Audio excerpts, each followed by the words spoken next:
أعوذ بالله من الشيطان الرجيم. بسم الله الرحمن الرحيم. إذا وقعت الواقعة ليس لوقعتها كاذبة خافضة رافعة.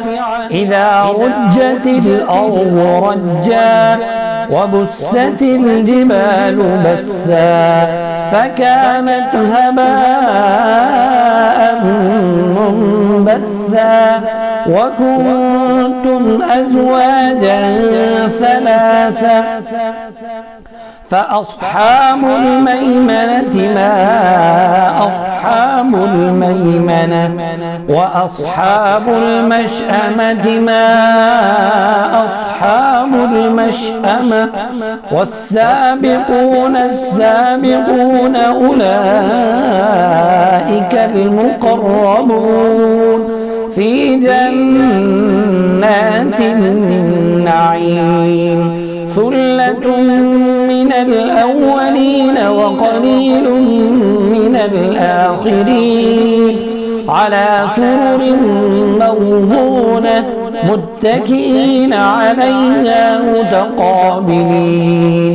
يطوف عليهم ولدان مخلدون بأكواب وأباريق وكأس من معين لا يصدعون عنها ولا ينزفون وفاكهة مما يتخيرون ولحم طير مما يشتهون وحور عين كأمثال اللؤلؤ المكنون جزاء بما كانوا يعملون.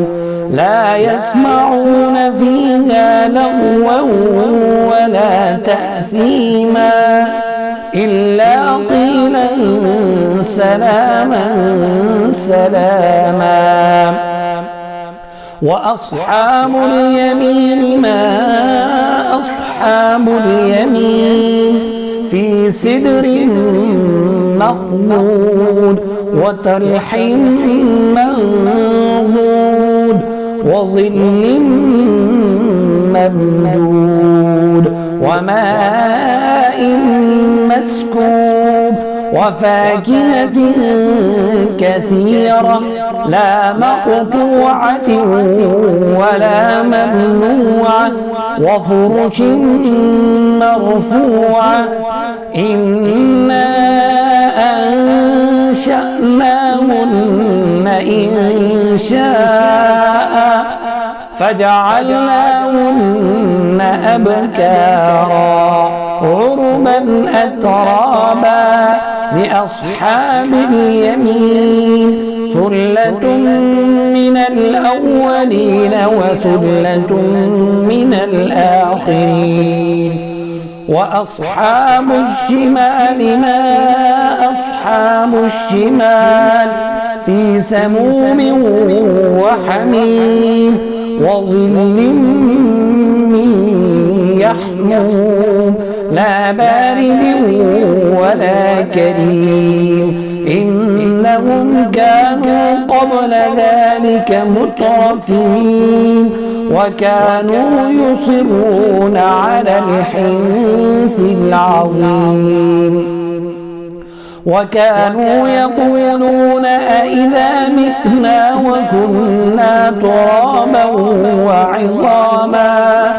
وعظاما أئنا لمبعوثون أو آباؤنا الأولون. قل إن الأولين والآخرين لمجموعون إلى ميقات يوم معلوم.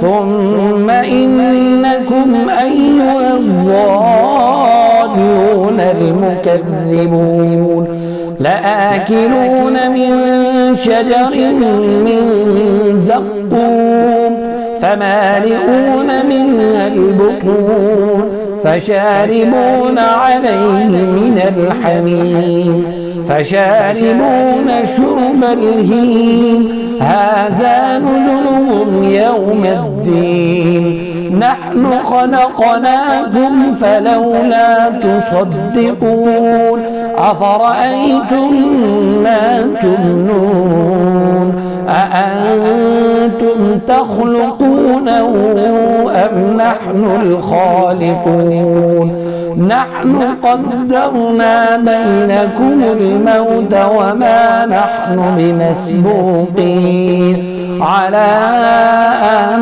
نبدل أمثالكم وننشئكم فيما لا تعلمون ولقد علمتم النشأة الأولى فلولا تذكرون أفرأيتم ما تحرثون أأنتم تزرعونه أم نحن الزارعون لو نشاء لجعلناه حطاما فظلتم تفكهون إنا لمغرمون بل نحن محرومون أفرأيتم الماء الذي تشربون أأنتم أنزلتموه من المزن أم نحن المنزلون لو نشاء جعلناه أجاجا فلولا تشكرون أفرأيتم النار التي تورون أأنتم أنشأتم شجرتها أم نحن المنشئون نحن جعلناها تذكرة ومتاعا للمقوين فسبح باسم ربك العظيم فلا أقسم بمواقع النجوم وإنه لقسم لو تعلمون عظيم إنه لقرآن كريم في كتاب مكنون لا يمسه إلا المطهرون تنزيل من رب العالمين أفبهذا الحديث أنتم مدهنون وتجعلون رزقكم أنكم تكذبون فلولا إذا بلغت الحلقوم وأنتم حينئذ تنظرون ونحن أقرب إليه منكم ولكن لا تبصرون فلولا إن كنتم غير مدينين ترجعونها إن كنتم صادقين فأما إن كان من المقربين فروح وريحان وجنة نعيم وأما إن كان من أصحاب اليمين فسلام لك من أصحاب اليمين وأما إن كان من المكذبين الضالين فنزل من حميم وتصلية جحيم إن هذا لهو حق اليقين فسبح باسم ربك العظيم.